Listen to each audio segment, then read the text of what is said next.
کے ساتھ ہمارا قیام مکمل ہوا۔ اللہ تعالی ہم سب کی طرف سے قبول فرمائے۔ 14واں پارہ 2 صورتوں پر مشتمل ہے۔ ایک صورت سورہ حجر ہے اور دوسری صورت یہ سورہ حجر بھی تقریباً مکمل صورت 14ویں پارے میں شامل ہے، بس اس کی ایک آیت جو 13ویں پارے میں شامل ہے اور دوسری آیت سے گویا یہ 14واں پارہ شروع ہوتا ہے، پھر یہ صورت مکمل ہوتی ہے۔ پھر اس کے بعد سورۃ النحل ہے اور وہ بھی مکمل اس آج کے پارے میں شامل ہے۔ آگے پھر 15واں پارہ جو ہے وہ سورہ بنی اسرائیل سے شروع ہوتا ہے۔ تو گویا آج ہم نے 2 صورتیں سماعت کیں، سورۃ الحجر اور سورۃ النحل۔ دونوں مکی صورتیں ہیں اور اس کا جو بنیادی موضوع مکی صورتوں کا ہوتا ہے کہ اس میں عقائد کی بات کی جاتی ہے اور انذار کی بات کی جاتی ہے۔ تو خاص طور پہ جو سورۃ الحجر ہے اس کا مرکزی موضوع انذار ہے۔ انذار کا مطلب ہے تنبیہ کرنا، وارننگ دینا۔ تو کفار کو اس میں انذار بھی ہے اور نبی اکرم صلی اللہ علیہ وسلم کو تسلی بھی ہے۔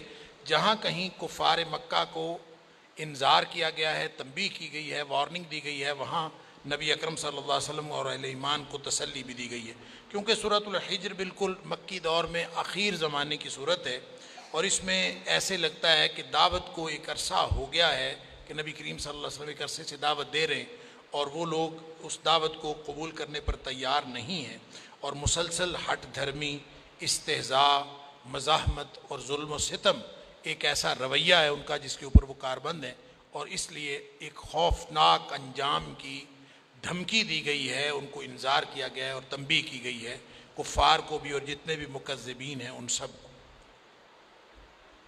تو اس میں آیت نمبر 1 سے 15 تک جو پہلا حصہ ہے، کہا جانا چاہیے کہ اس میں رسالت پر ایمان کی دعوت بھی دی گئی ہے اور ساتھ یہ کہا گیا ہے کہ اگر تکذیب کرو گے، اگر اس کو تسلیم نہیں کرو گے تو پھر اللہ کی نہ ٹلنے والی ایک سنت ہے، اللہ اکبر، جو تمہارے اوپر جاری ہو جائے گی۔ اور وہ کیا سنت ہے کہ اللہ تعالیٰ پھر تباہ و برباد کر دیتا ہے۔ ایک مہلت ہے جو اللہ تعالیٰ نے دی ہے، ذرہم یاکلوا ویتمتعوا ویلہہم الامل، کہ ان کو چھوڑ دو، ان کو کھانے پینے دو اور یہ فائدہ اٹھانے دو، اور ان کو غفلت میں ڈالا ہے ان کی مہلت نے، مہلت کی وجہ سے یہ غفلت میں، فسوف یعلمون، ان قریب ان کو لگ پتا جائے گا۔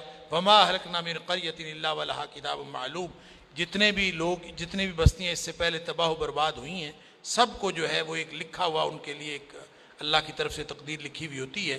ما تسبق من امۃ اجلھا وما یستاخرون، جب وہ تقدیر آ جاتی ہے تو پھر کوئی اس میں ذرہ بھر تاخیر اور تقدیم نہیں ہوتی۔ اللہ اکبر۔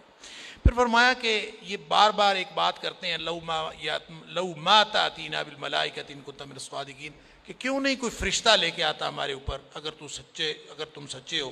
تو اللہ تعالیٰ فرماتا ہے کہ فرشتہ جب نازل ہوتا ہے نا تو پھر مہلت ختم ہو جاتی ہے، تم شکر کرو فرشتہ نازل نہیں ہو رہا۔ جب فرشتہ نازل ہوتا ہے تو پھر مہلت ختم۔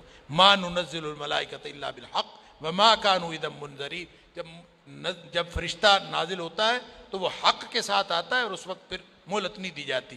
انا نحن نزلنا الذکر وانا لحافظون، یہ جو قرآن ہم نے نازل کیا ہے، یہ اس سے بڑا معجزہ کوئی اور ہو سکتا ہے جو محفوظ معجزہ ہے؟ تو اس معجزے کے ہوتے ہوئے تم کوئی کسی اور چیز کا مطالبہ کرتے ہو، تمہارا مطالبہ ہی غلط ہے۔ تو قرآن کی جو محفوظیت ہے یہ اس وجہ سے ہے، قرآن آج تک محفوظ کتاب ہے، یہ اس وجہ سے ہے کہ اللہ نے قرآن کی حفاظت کا ذمہ خود لیا۔ سورۃ المائدہ کے اندر ہم نے پڑھ لیا، آیت نمبر 44 کے اندر اللہ تعالیٰ نے فرمایا کہ بِمَا اسْتُحْفِظُوا مِن کتاب اللہ، کہ جو احبار و رہبان تھے بنی اسرائیل کے، ان کو حفاظت کا ذمہ دار بنایا گیا تھا تورات اور انجیل کی، لہذا انہوں نے حفاظت نہیں کی اور اس کے اندر تعریف کر دی۔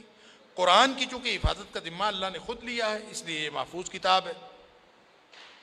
پھر آیت نمبر 16 سے 25 تک توحید و آخرت کے دلائل دیے گئے ہیں اور 7 مظاہر فطرت کو آپ کہہ لیجئے کہ توحید کے دلائل کے طور پر پیش کیا گیا ہے کہ یہ جو ارد گرد آپ کے پھیلی ہوئی کائنات ہے اس کو دیکھیں، فضاؤں میں پھیلی ہوئی ہواؤں کو دیکھیں، اور پھر آپ زندگی اور موت کے سارے کارخانے کو دیکھیں تو آپ کو یہ سمجھ آئے گی کہ یہ کسی دانا کا بنایا ہوا اور حکیم کا بنایا ہوا کارخانہ ہے، یہ بے مقصد نہیں بنایا گیا۔ سبحان اللہ، یہ ساری کی ساری کائنات وَإِنَّ رَبَّكَ هُوَ يَحْشُرُهُمْ إِنَّهُ حَكِيمٌ عَلِيمٌ، وہ جاننے والا بھی ہے، وہ دانا ہے۔ وَلَقَدْ خَلَقْنَا الْإِنسَانَ مِنْ صَلْصَالٍ مِنْ حَمَإٍ مَسْنُونٍ، اللہ کی بنائی ہوئی اسی مخلوق میں سے ایک انسان ہے، اور اس کو تخلیق انسانی اور پھر اس کے اوپر ابلیس کا تکبر، آیت نمبر 26 سے لے کر آیت نمبر 44 تک، بلکہ آیت نمبر 50 تک کہنا چاہیے، ابلیس کے تکبر کا انجام اور حضرت آدم علیہ السلام کی تخلیق کی بات ہوئی ہے۔ اور پھر ابلیس نے جب چیلنج کیا کہ قال رب بما اغویتنی لأزینن لهم فی الارض ولأغوینہم اجمعین، تو نے مجھے راندہ درگاہ قرار دیا ہے، میں ان کو کہیں کا نہیں چھوڑوں۔ اللہ اکبر۔ الا عبادک منہم المخلصین، البتہ تیرے جو سچے بندے ہیں، مخلص بندے، ان کے اوپر میرا زور نہیں چلے گا۔ قال ھذا صراط علی مستقیم، اللہ اکبر۔ اللہ نے فرمایا یہی تو میرا سیدھا رستہ ہے، جو میرے سیدھے رستے پر جانے والے ہوں گے۔ ان عبادی لیس لک علیہم سلطان، سبحان اللہ۔ یہ پورے قرآن میں جہاں کہیں چیلنج کیا ہے ابلیس نے ابتدائے آفرینش، ہر جگہ اللہ نے فرمایا میرے بندوں کے اوپر تیرا زور نہیں چلے گا، جو جتنے مرضی گھوڑے دوڑا لے۔ پھر آگے فرمایا کہ جو متقین ہیں دنیا میں اس ترجیحی نقطے پر زندگی گزارنے والے کہ کہیں ہمارا اللہ ناراض نہ ہو جائے، اللہ کی ناراضگی سے ڈرنے والے، بچنے والے، اور اللہ کی رضامندی حاصل کرنے کی تڑپ میں زندگی گزارنے والے، وہ متقین ہیں۔ اور فرمایا جو متقین ہیں ان کو ہم جنتیں عطا فرمائیں گے، اور ان کو کہا جائے گا کہ ادخلوها بسلام آمنین، مزے سے اور پوری محفوظیت کے ساتھ اس میں داخل ہو جاؤ۔ اور پھر فرمایا وہاں ایک ان کے داخل ہونے سے پہلے ایک آپریشن کیا جائے گا، ایک ظاہری آپریشن ہوگا، ایک باطنی آپریشن ہوگا۔ نبی کریم صلی اللہ علیہ وسلم فرمایا کوئی شخص جو ہے بوڑھا وہاں نہیں جائے گا جنت میں، بوڑھا جنت میں نہیں جائے گا۔ بڑھیا آئی تھی نا، نبی کریم صلی اللہ علیہ وسلم اس کو فرمایا کہ بوڑھوں نے تو جنت میں جانا ہی نہیں، اس نے رونا شروع کر دی۔ تو نبی کریم صلی اللہ علیہ وسلم فرمایا اللہ تعالیٰ وہاں جوان کر کے بھیجے گا۔ تو ظاہری طور پر، جسمانی طور پر جو بھی جنت میں جائے گا وہ ایک بہترین جسمانی خوبصورتی کے ساتھ اور ایک خاص عمر میں سب جائیں گے۔ اسی طرح جو باطنی طور پر فرمایا وَنَزَعْنَا مَا فِي صُدُورِهِمْ مِنْ غِلٍّ إِخْوَانًا عَلَى سُرُرٍ مُتَقَابِلِينَ لَا يَمُسُّهُمْ فِيهَا نَصَبٌ وَمَا هُمْ مِنْهَا مُخْرَجِينَ۔ فرمایا کہ ہم ان کے جو دلوں کے اندر کسی بھی قسم کا جو غل ہے نا، جو آپس میں کینہ، آپس کا ایک دوسرے کے ساتھ مسابقت، شریکہ، بغض، ہر چیز دلوں سے نکال لیں۔ لہٰذا وہاں اخواناً، سارے کے سارے بھائی بھائی ہوں گے، آپس میں محبتوں کے ساتھ وہاں رہیں گے۔ یہ جو آپس میں کسی بھی طرح کا دل کے اندر باطنی طور پر نفسیاتی اعتبار سے جتنا بھی کوئی ایک دوسرے کے خلاف تھوڑا بہت کوئی جذبات ہوتے ہیں، اللہ تعالیٰ قیامت والے دن وہ بھی سارے نکال دے گا۔ گویا جنت میں جب انسان جائے گا تو وہ ظاہری طور پر بھی اور باطنی طور پر بھی کامل ہوگا۔ اللہ تعالیٰ ہم سب کو جنت عطا فرمائے۔ فرمایا نبئ عبادی انی انا الغفور الرحیم۔ آیت نمبر 51 سے لے کر آیت نمبر 84 تک آپ کہہ لیجئے کہ یہ جو چوتھا حصہ ہے یہ بڑا ہی خوفناک اور اصل انذار کا جو فوکس ہے، تنبیہ کا، وہ اس کے اوپر ہے۔ فرمایا بندوں کو خبر دے دے، نبئ عبادی انی انا الغفور الرحیم، میرے بندوں کو بتا دیجئے کہ میں بہت بخشنے والا اور رحم کرنے والا ہوں، لیکن وَأَنَّ عَذَابِي هُوَ الْعَذَابُ الْعَلِيمُ، لیکن جو میرا عذاب ہے وہ انتہائی دردناک عذاب ہے، جو دنیا میں پکڑ لوں تو دنیا میں بھی اور آخرت میں۔ فرمایا وَنَبِّهِمْ عَنْ ضَيْفِ ابراہیم، ابراہیم علیہ السلام سے لے کر ساری خبریں ان کو دے دیجیے۔ اب دیکھیں ابراہیم علیہ السلام کے پاس جب فرشتے آئے تھے تو حضرت ابراہیم علیہ السلام ان سے ڈر گئے تھے اور پھر ان کی خدمت کرنا چاہیے۔ بعد میں انہوں نے بتایا ہم تو لوط علیہ السلام کی قوم کے اوپر عذاب نازل کرنے کے لیے آئے۔ یعنی اللہ کے لیے کتنا مشکل ہے، اللہ جب چاہے جہاں چاہے کسی کے اوپر عذاب نازل کر دے۔ اللہ اکبر۔ پھر یہاں لوط علیہ السلام کی قوم کا ذکر ہے کہ ان کے اوپر عذاب آیا اور پھر ایسا عذاب آیا، اللہ اکبر، فجعلنا عالیہا سافلہا وامطرنا علیہم حجارۃ من سجیل، ایک تو وہ بستی الٹا دی گئی اور پھر اس کے اوپر پتھروں کی بارش ہوئی۔ اللہ تعالیٰ معاف فرمایا کہ یہ ان فی ذلک لآیات للمتوسمین، لوط علیہ السلام کی قوم پر پتھر برسے ہیں تو وَإِنَّهَا لَبِسَبِيلٍ مُقِيمٍ، یہ نشانیاں ہیں ان تمام لوگوں کے لیے جو گہری نظر سے دیکھتے ہیں، ان سب کے لیے نشانیاں۔ اچھا، ایک تو یہ بات میں نے پہلے بھی عرض کی تھی کہ اللہ تعالیٰ نے جن اقوام کی تباہی کا ذکر کیا ہے اور بار بار قرآن میں ذکر آتا ہے، یہ تقریباً وہی اقوام ہیں جن کا تعلق عرب کی سرزمین سے تھا، اور یہ حجاز کے ارد گرد جتنے علاقے تھے انہی علاقوں میں جو قومیں تباہ ہوئیں اور جن کے چرچے عربوں کے اندر تھے اور کوئی نہ کوئی کہانیاں وہاں پہ بیان کی جاتی تھیں، یہ ان کا ذکر ہے۔ ایسا نہیں ہے، اس کا مطلب یہ نہیں ہے کہ باقی دنیا میں کبھی کوئی نبی نہیں آیا یا باقی دنیا میں قومیں تباہ نہیں ہوئی ہوں گی، لیکن یہ ان علاقے کی اقوام کی مثال دی گئی ہے۔ پھر فرمایا کہ یہ جو بستیاں ہیں یہ تو گہری نظر سے غور کرنے والوں کے لیے بڑی اس میں نشانیاں ہیں، وَإِنَّهَا لَبِسَبِيلٍ مُقِيمٍ، اور جو خاص طور پر وہ بستی جس پر پتھر برسے وہ تو بڑی شاہراہ پر ہے، سیدھے رستے پر ہے۔ اور وہ شاہراہ کون سی ہے؟ وہی شاہراہ جو تجارتی شاہراہ تھی، شام سے چلتی تھی اور حجاز تک آتی تھی، اس میں بڑی دنیا اس وقت بھی سفر کرتی تھی، آج بھی یہ موجود ہے، اردن سے ہو کر آتی۔ تو کہتے ہیں کہ ان میں 5 بستیاں تھیں۔ صدوم نامی بستی جس میں لوط علیہ السلام کی قوم تھی، ان کے پر عذاب آیا۔ اسی طرح صابہ، ساعوہ، عثرہ اور دوما، یہ 5 بستیاں تھیں اور 5 تباہ و برباد ہوئی۔ ان میں سے سب سے پہلے جو ہے یہ صدوم کی بستی جو ہے تباہ و برباد ہوئی۔ پھر آگے شعیب علیہ السلام کی قوم کا ذکر ہے، پھر اصحاب الحجر جو ہیں، جس کی وجہ سے اس سورت کا نام ہجر ہے، یہ قوم سمود ہے، حضرت صالح علیہ السلام ان کی طرف آئے تھے، ان کی تباہی و بربادی کا ذکر ہے۔ اور پھر آیت نمبر 85 سے 5واں حصہ کہہ لیجیے اور آخری حصہ اس سورت کا، اور اس میں قیامت کا ظہور ہے کہ قیامت لازمی طور پر ظاہر ہوگی اور حق ہے، وَإِنَّ السَّاعَةَ لَآتِيَةٌ، قیامت آ کے رہے گی، فَاصْفَحِ الصَّفْحَ الْجَمِيلَ، اللہ اکبر، آپ درگزر کریں، ان کو چھوڑ دیں، ظالم کو ظلم کرنے دیں اگر وہ نہیں باز آتا، اور جو بھی گناہ کرتے ہیں کرتے رہیں۔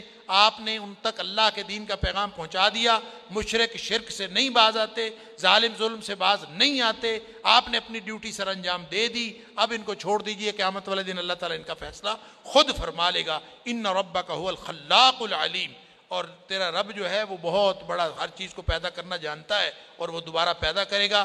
اور ارض و سما اس بات پر گواہ ہیں کہ اللہ تعالیٰ نے یہ کائنات بے مقصد پیدا نہیں کی، اور ایک دن یہ سب جو ہے وہ ختم ہو جائے گا اور پھر اللہ تعالیٰ دوبارہ پیدا کرے گا۔ اور یہاں پھر آخر پہ نبی اکرم صلی اللہ علیہ وسلم کو تسلی دی گئی ہے، آپ کو ہمت بندائی گئی ہے کہ آپ پریشان نہ ہوں، فَاصْدَعْ بِمَا تُؤْمَرُ وَأَعْرِضْ عَنِ الْمُشْرِكِينَ، آپ مشرکوں کی پرواہ نہ کیجیے، جو آپ کو اللہ تعالیٰ نے حکم دیا ہے آپ اس کے مطابق عمل کرتے جائیے۔ اِنَّا كَفَيْنَاكَ الْمُسْتَهْزِئِينَ، جو آپ کا مذاق اڑاتے ہیں، جو استہزاء کرتے ہیں، جو ظلم و ستم کرتے ہیں، جنہوں نے آپ کے خلاف مزاحمت کی تحریک شروع کی ہوئی ہے، ان کو ہم خود نمٹ لیں گے، آپ کو کوئی پریشانی نہیں ہونی چاہیے۔ الذین یجعلون مع اللہ الہا آخر، یہ مشرک ہیں، اللہ کے ساتھ اور بھی معبود ٹھہراتے ہیں، ان کو ہم خود نمٹ لیں گے۔ فسوف یعلمون، ان قریب ان کو لگ پتہ جائے گا۔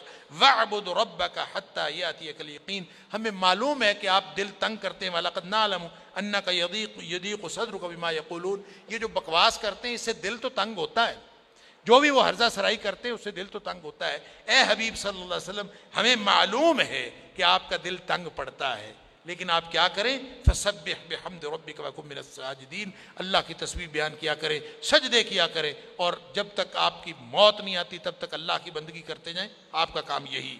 آگے سورۃ النحل ہے، اور سورۃ النحل بھی جیسے میں نے پہلے عرض کیا مکی سورت ہے، اس میں بھی منکرین توحید و رسالت کے ساتھ مجادلہ ہے، لیکن اس سورت کا اور اس میں کہہ لیجئے کہ آفاق و انفس سے دلائل دیے گئے ہیں توحید کے، کم و بیش جو پہلی 89 آیات ہیں، آیت نمبر 1 سے لے کر آیت نمبر 89 تک، اس میں 2 ہی مضمون ایک دوسرے کے ساتھ انٹرلنکڈ چلتے ہیں، ایک توحید کو ثابت کرنا ہے اور ایک شرک کا رد کرنا، یہی ساتھ ساتھ چلتے ہیں۔ اس کے علاوہ منکرین کے اعتراضات بھی ان میں ہیں، ان کی کٹ حجتیوں کے جوابات دیے گئے ہیں۔ اس کے علاوہ جو باطل پر وہ اصرار کرتے تھے، اس پر ان کے اس اصرار پر اور ان کے اس استکبار پر ان کو برے نتائج سے ڈراوا بھی دیا گیا ہے۔ یہ پہلی 89 آیات میں تقریباً یہی مضمون۔ پھر اس کے بعد آیت نمبر 90 سے آیت نمبر 119 تک اخلاقی اور عملی تبدیلی کے احکامات دیے گئے۔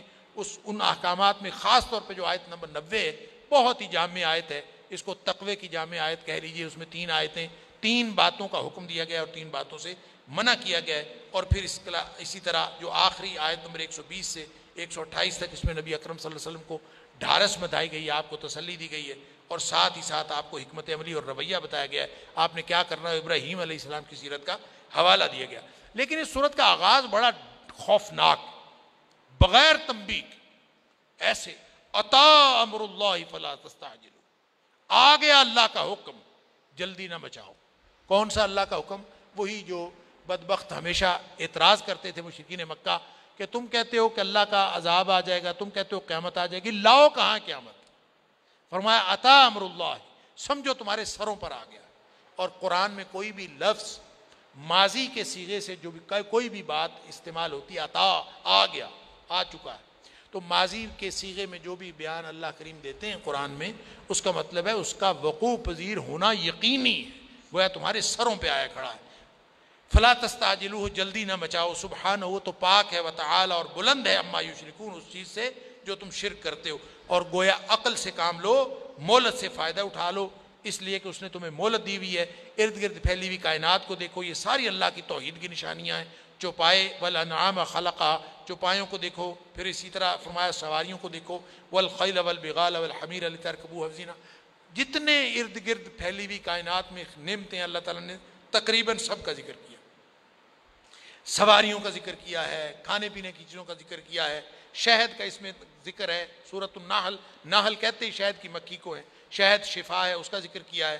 فرمایا کہ کھیتیاں دیکھو، مختلف قسم کے پھل دیکھو، سورج چاند ستاروں کو دیکھو، سمندر، کشتی، مچھلی، تازہ گوشت، ہر چیز کی اللہ تعالیٰ نے. لیکن یہ ساری گن کے فرمایا کہ یہ تھوڑا تذکرہ ہے، لیکن سمجھو یہ کہ افمن یخلق کمن لا یخلق، ایک خالق ہوتا ہے، ایک مخلوق ہوتی ہے، یہ برابر ہو سکتے ہیں؟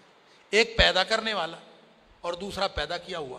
ایک پیدا کرنے والا ہے اور دوسرا کخ بھی پیدا نہیں کر سکتا، دونوں برابر ہو سکتے ہیں بھلا؟ اب دیکھیں، تھوڑا سا غور کریں، اللہ خالق، اس کے مقابلے میں مخلوق. یہ ساری کائنات جس میں آپ ساری گلیکسیز، سارے گلیکسیز کے کلسٹر، سارے نظام ہائے شمسی سب ملا لیں، صرف زمین نہیں، سب کچھ، ساری کائنات جو ہمیں نظر آتی ہے، جس کو سائنسدانوں نے اب تک ایکسپلور کیا ہے، جو نہیں ایکسپلور ہوتی، یہ اللہ کے عرش کے مقابلے میں، اللہ کی کبریائی کے مقابلے میں اس کی کوئی حیثیت نہیں ہے. اگر کوئی حیثیت ہے تو وہ مثال کے طور پر نبی کریم صلی اللہ علیہ وسلم نے سمجھایا کہ جیسے لق و دق صحرا ہو، جس کی لمبائی چوڑائی کا کوئی اندازہ نہ ہو، اس میں ایک انگوٹھی پڑی ہوئی ہو، ایک چھلا، تو جو اس چھلے کو اس لق و دق صحرا کے ساتھ نسبت ہوگی، وہی اس پوری کائنات کو اللہ کے عرش کے ساتھ نسبت. پھر اس کے اوپر اللہ کی ذات کی کبریائی وہ کتنی. آپ یوں سمجھ لیجئے کہ یہ ساری ارد گرد پھیلی ہوئی کائنات جس کا ہمیں حد حساب ہی نہیں ہے کتنی بڑی ہے. اللہ کہتے ہیں کہ صرف ایک گلیکسی، یہ جو جس گلیکسی میں ہم ہیں، اس گلیکسی میں کئی نظام شمسی ہیں، اور وہ جو کئی نظام شمسی ہیں ان میں ایک نظام شمسی ہے ہمارا، جس میں سورج ہے اور اس کے ارد گرد زمین پھر رہی ہے. اللہ. اور وہ جو یہ ایک گلیکسی ہے، اس کا ایک گلیکسی کا ایک جگہ سے لے کر دوسری جگہ، یعنی اس کو چپٹی گلیکسی ہے، چپٹی، اس کے اندر بہت ساری چیزیں گھوم پھر رہی ہیں. تو اس گلیکسی کا جو ایک کنارے سے لے کر دوسرے کنارے تک کا فاصلہ ہے، سائنسدان اندازہ کرتے ہیں کہ وہ 1,00,000 نوری سال کا فاصلہ ہے. 1,00,000 نوری سال. 1,00,000 نوری سال کا مطلب پتہ کیا ہے؟ کہ 1,00,000 سال میں جتنا فاصلہ روشنی طے کرتی ہے اتنا فاصلہ. اور روشنی کتنا فاصلہ طے کرتی ہے؟ روشنی 1 سیکنڈ میں 1,86,000 میل سفر طے کرتی ہے. لہذا 1 سیکنڈ میں جو 1,86,000 میل سفر طے کرتی ہے، اس کو 60 سے ضرب دیں تو 1 منٹ میں جتنا فاصلہ طے کرتی ہے اتنا آئے گا. پھر اس کو 60 سے ضرب دیں تو 1 گھنٹے میں، اور پھر آپ اس کو اگر ضرب دیتے جائیں پھر 24 گھنٹے پر، تو 1 دن میں کتنا سفر طے کرے گی. پھر اس کو آپ ہفتے پر، پھر مہینے پر، پھر سال پر، پھر 1,00,000 سال. اللہ اکبر. ایک گلیکسی کا میں حساب نہیں آتا، یہاں لاکھوں گلیکسیاں، کروڑوں گلیکسیاں، ان سب کے مقابلے میں اللہ اکبر. اللہ کی ذات، یہ ساری کائنات ملا کے اللہ کی ذات کے، اللہ کے عرش کے مقابلے میں اس کی اتنی بھی حیثیت نہیں. تو اس میں جو اتنی بھی حیثیت نہیں، یہ اتنا بھی ہمارے حساب سے، اللہ کے حساب سے نہیں. تو جو مخلوق اس میں ہے اس کو خالق کے مقابلے میں شریک ٹھہرانا، اللہ اکبر. یعنی کسی کو عقل بھی نہیں آتی. افمن یخلق کمن لا یخلق، کوئی یہ بھی نہیں دیکھتا. اللہ اکبر. یعنی کس قدر مت ماری ہوتی ہے. فرمایا والذین یدعون من دون اللہ لا یخلقون شیئا وهم یخلقون، جن لوگوں کو یہ اللہ کو چھوڑ کر پکارتے ہیں وہ مخلوق ہیں، وہ خود ککھ بھی نہیں پیدا کر سکتے. اموات غیر احیاء، مردے ہیں، زندہ نہیں ہیں. وما یشعرون ایان یبعثون، ان کو تو اتنا بھی نہیں پتا کہ ان کو دوبارہ اٹھایا کب جائے گا، زندہ کب کیا جائے گا. ان کی پوجا کرتے. یعنی اندازہ تو کرے اللہ کو چھوڑ کر انسان، وہ جو بار بار اللہ تعالیٰ فرماتا ہے الہکم الہ واحد، اور تمہارا الہ تو اکیلا ہے. سبحان اللہ، اس جیسا کوئی ہے ہی نہیں. اللہ اکبر. پھر فرمایا کہ یہ قیامت والے دن یہ جو متکبر ہے نا، یہ جو نہیں مانتے، فرمایا قیامت والے دن یہ اپنے بوجھ بھی اٹھائیں گے اور جن لوگوں کو انہوں نے گمراہ کیا ہے ان کے بوجھ بھی اٹھائیں گے. لِيَحْمِلُوا أَوْزَارَهُمْ كَامِلَةً يَوْمَ الْقِيَامَةِ وَمِنْ أَوْزَارِ الَّذِينَ يُضِلُّونَهُمْ بِغَيْرِ عِلْمٍ. اپنی جہالت کی بنیاد پر جو دنیا کو گمراہ کیے ہوئے ہیں ان کے بھی بوجھ قیامت والے دن اٹھائیں گے. اللہ تعالیٰ معاف فرمائے. اور فرمایا جو منکرین ہیں ان پر دنیا کا بھی عذاب آتا ہے اور آخرت کا بھی. قَدْ مَكَرَ الَّذِينَ مِنْ قَبْلِهِمْ فَأَتَى اللَّهُ بُنْيَانَهُم مِنَ الْقَوَاعِدِ فَخَرَّ عَلَيْهِمُ السَّقْفُ مِنْ فَوْقِهِمْ وَأَتَاهُمُ الْعَذَابُ مِنْ حَيْثُ لَا يَشْعُرُونَ. اس سے پہلے بھی لوگوں نے مکر کیا تھا، اللہ کے مقابلے میں منصوبہ بندیاں کی تھیں. اللہ نے ان کے اوپر ایسا عذاب نازل کیا کہ ان کی جو بنیادیں ہل گئیں عمارتوں کی. فخر علیکم السقف، اوپر سے چھت گر گئی. اللہ، پہلے زمین بنیادوں سے ان کی عمارتیں اکھڑیں، اوپر سے چھتیں گری. من فوقہم واتاہم العذاب، ایسا عذاب آیا. من حیث لا یشعرون، ایسی جگہوں سے آیا جن کا ان کو پتہ بھی نہیں کیسے. ویسے تو دنیا میں جب بھی عذاب آیا ہے کسی چیز کا اس کے اوپر اس طرح کی آیات کا اطلاق ہوتا ہے، لیکن یہ جو 9/11 کے اوپر یہ جو ٹوین ٹاورز گرے ہیں وہ بھی اسی طرح نہیں گرے. آپ ذرا غور کریں. قد مکر الذین من قبلہم فأتی اللہ بنیانہم من القواعد، اللہ نے پہلے ان کی عمارتوں کو بنیادوں سے ہلایا. فخر علیہم السقف من فوقہم، پھر اوپر سے چھتیں گریں. آپ ذرا ویڈیو دیکھیے گا 9/11 کی کس طرح سے، تو آپ کو اس آیت کی تشریح ہوتی ہوئی نظر آئے گی. اللہ اکبر. وَأَتَاهُمُ الْعَذَابُ مِنْ حَيْثُ لَا يَشْعُرُونَ، ان کے اوپر عذاب آیا گویا جو مشرکین ہوتے ہیں، جو مکذبین ہوتے ہیں، ان کے اوپر دنیا میں بھی عذاب کا انذار ہے اور ڈراوا ہے. ثم یوم القیامت یخزیہم ویقول این شرکائی الذین کنتم تشاقون فیہم. یہ تو دنیا کا چھوٹا سا عذاب ہے. قیامت والے دن اللہ تعالیٰ ان کو کہے گا کہ کہاں ہیں تمہارے شرکا. اصل تو رسوائی قیامت والے دن کی رسوائی ہے. اللہ تعالیٰ فرمایا قال الذین اوتوا العلم ان الخزی اليوم والسوء علی الکافرین. قیامت والے دن کی رسوائی اور برائی وہ ساری کی ساری کافروں کے لیے. اللہ تعالیٰ معاف فرمائے. فرمایا ان کو کافروں کو جب موت آتی ہے نا، یہاں بڑے بنے پھرتے ہوتے ہیں سب کچھ. الذین تتوفاہم الملائکۃ ظالمی انفسہم فالقوا السلام ما کنا نعمل من سوء. جو ہی فرشتے جان نکالتے ہیں نا، یہ منتیں کرنی شروع کر دیتے، کہتے ہیں ہم نے تو زندگی میں برائی کی ہی نہیں. اللہ اکبر. اللہ تعالیٰ فرماتا ہے بلا ان اللہ علیم بما کنتم تعملون. تم بہانے نہ بناؤ، جو مرضی منہ سے کہتے رہو، تمہارے کرتوت تو سارے اللہ کے علم میں ہیں. فادخلوا ابواب جہنم خالدین فیہا. ادھر موت آئی اور اللہ فرماتا ہے داخل ہو جاؤ جہنم کے دروازوں. یہ وہ باتیں ہیں میں بار بار اشارہ کرتا ہوں کہ یہ قرآن میں اشارے ہیں برزخی عذاب کے. جو لوگ کہتے ہیں نا قرآن میں عذاب قبر کا ذکر نہیں ہے، عذاب برزخ کا ذکر نہیں ہے. دیکھیں ادھر مارا، فرمایا الذین تتوفاہم الملائکۃ، جن کو فوت کرتے ہیں فرشتے، ظالمی انفسہم، جنہوں نے دنیا میں اپنی جانوں پر ظلم کیا. فالقوا السلام ما کنا نعمل من سوء، وہ فوراً ہی فرشتوں کی منتیں شروع کر دیتے ہیں. وہ صلح کر لیں جی، ہم تو پیار محبت کے ساتھ رہنے والے لوگ ہیں، ہم نے تو کبھی غلطی کی ہی نہیں. اللہ فرماتا ہے ہمیں سب پتہ ہے تم نے کی. فادخلوا ابواب جہنم، داخل ہو جاؤ جہنم کے دروازوں میں. گویا ادھر موت آئی، ادھر جہنم کا دروازہ سامنے. اللہ اکبر. فلبئس مثوى المتکبرین. جو اللہ حق کو ٹھکرانے والے ہیں ان کا اسی طرح کا ٹھکانہ ہے. اللہ تعالیٰ معاف فرمائے. یعنی فوراً ہی عذاب ثواب، بلکہ یہ کہنا چاہیے جو مسند احمد میں حدیث ہے حضرت براء بن عازب رضی اللہ تعالیٰ عنہ کی، کہ وہ فوراً جو موت کے بعد عذاب آنا ہے وہ تو موت کے بعد ہے نا، یہاں سے عذاب ثواب شروع ہو جاتا ہے. تو اس حدیث میں تو نبی کریم صلی اللہ علیہ وسلم نے فرمایا موت آنے سے پہلے ابھی یہاں پڑا ہوتا ہے انسان اس دنیا میں، اسی وقت اس کو پتہ چل جاتا ہے کہ یہ عذاب کی طرف جا رہا ہے، یہ ثواب کی طرف جا رہا ہے. فرشتہ آتا ہے، اس کے کان کے پاس ملک الموت آ کے کہتا ہے ایتہ النفس طیبہ، اے پاکیزہ روح نکلو، اخرجی الی مغفرۃ من اللہ ورضوان، نکلو، اللہ کی مغفرت اور اللہ کی خوشنودی تیرا انتظار کر رہی. زندگی ساری اسی طرح گزاری تھی نا، ڈرتے تھے کہ کہیں میرا اللہ ناراض نہ ہو جائے. زندگی اسی طرح گزاری تھی نا کہ ہر لمحہ دل کرتا تھا کہ اللہ میرا راضی ہو جائے. ہر لمحہ تمہیں یہی ڈر رہتا تھا کہیں میرا اللہ ناراض نہ ہو جائے، ہر لمحہ تم اللہ کو راضی کرنے کی فکر میں رہتے تھے۔ ایتھا النفس الطیبہ، اے پاکیزہ روح، نکلو، اللہ کی مغفرت اور اللہ کی رضامندی تیرا انتظار کر رہی ہے۔ سبحان اللہ، ادھر ہی پڑے ہوئے خوشخبری آ جاتی۔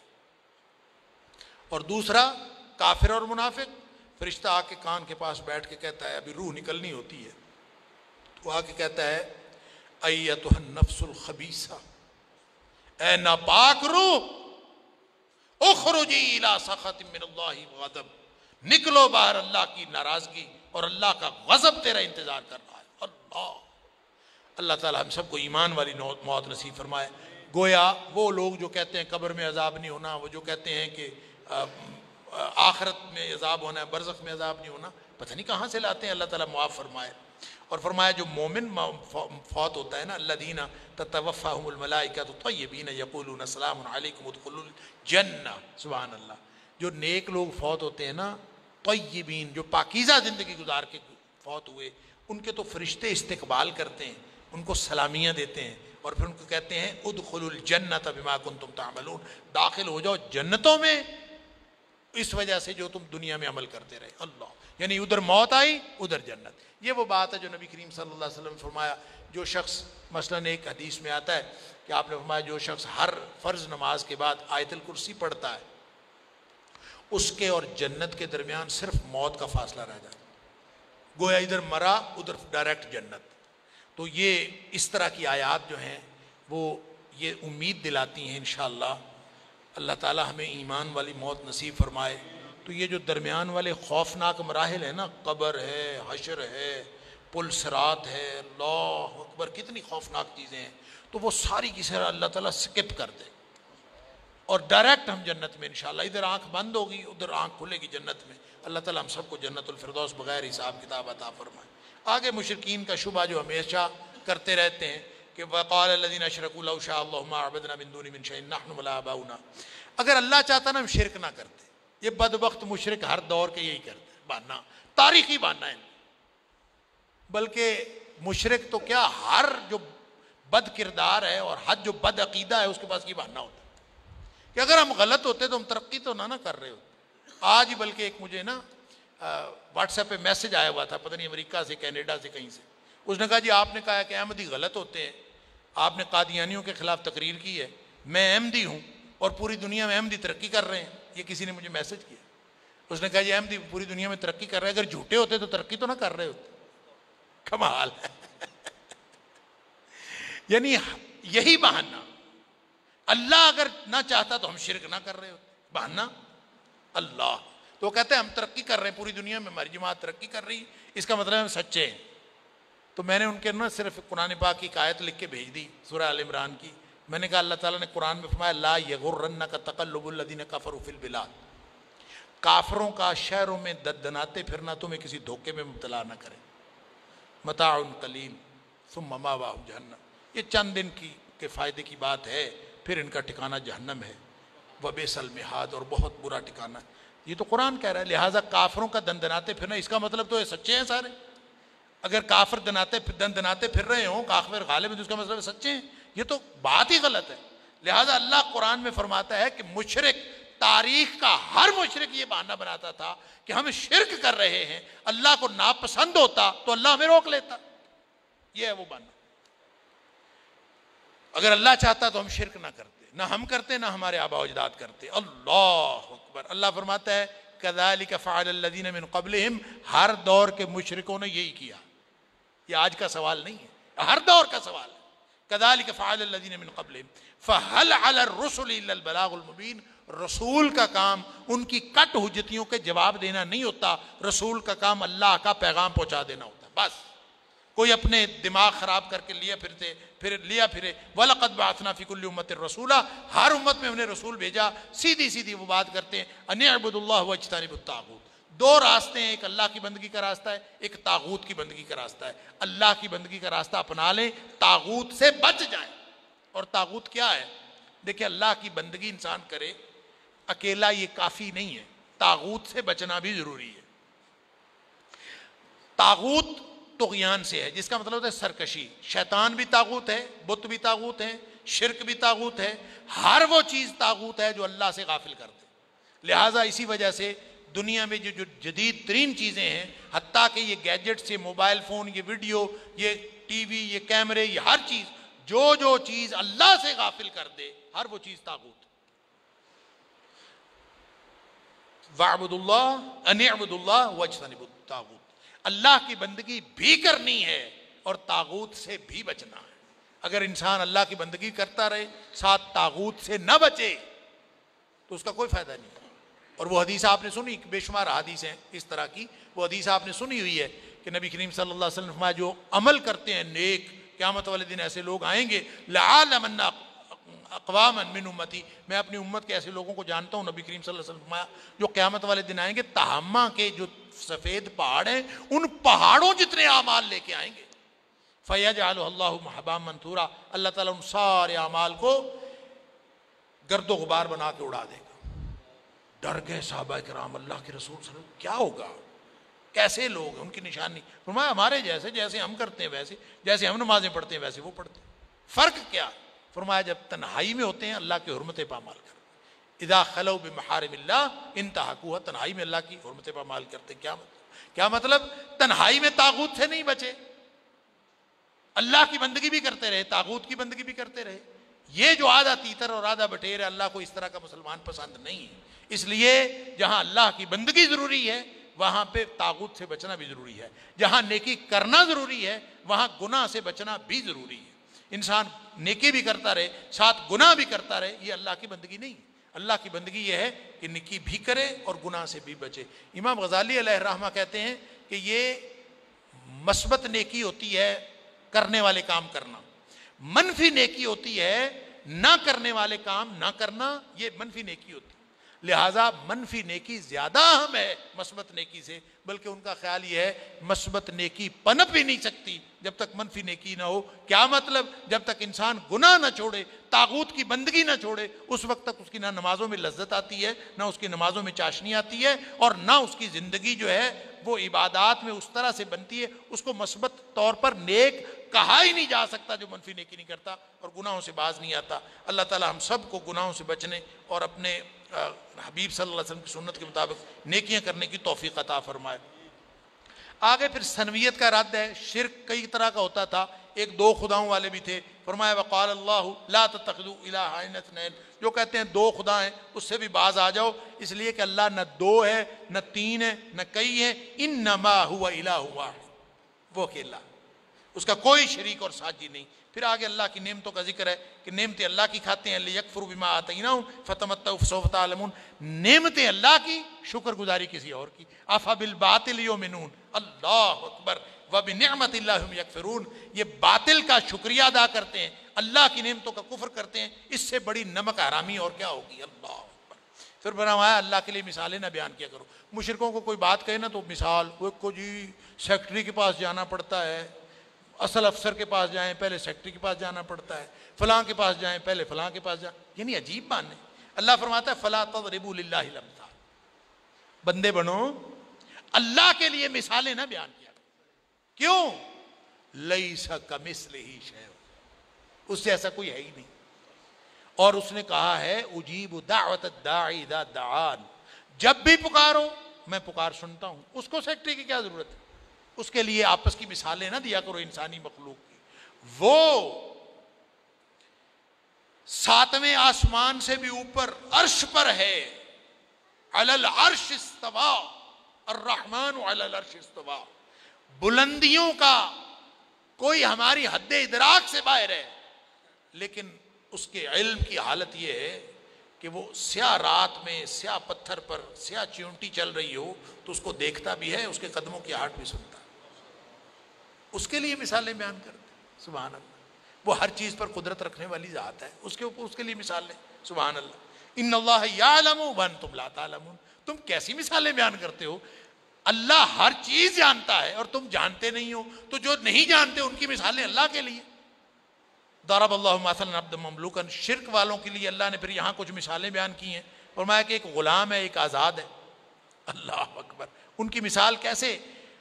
لا يقدر على شيء ومن رزقناه منا رزقا حسنا فينفق منه سرا هل يستوون، ایک شخص وہ ہے جو غلام ہے جس کے پاس کخ بھی نہیں، ایک وہ جس کو اللہ نے خوشحالیاں دی ہیں، دونوں برابر ہو سکتے ہیں؟ دنیا میں، مخلوق میں، اتنی سی کائنات میں اللہ کی شان کے مقابلے میں جس کائنات کی کوئی حیثیت نہیں ہے، اس میں مخلوق میں ایک شخص تھوڑا سا مالی طور پر بہتر ہو اور ایک غلام ہو، یہ دونوں برابر نہیں ہو سکتے۔ بدبختو، تم نے مخلوق کو خالق کے برابر کر دیا۔ اللہ اکبر۔ فرمایا حل یستوون، کیا یہ برابر ہو سکتے ہیں؟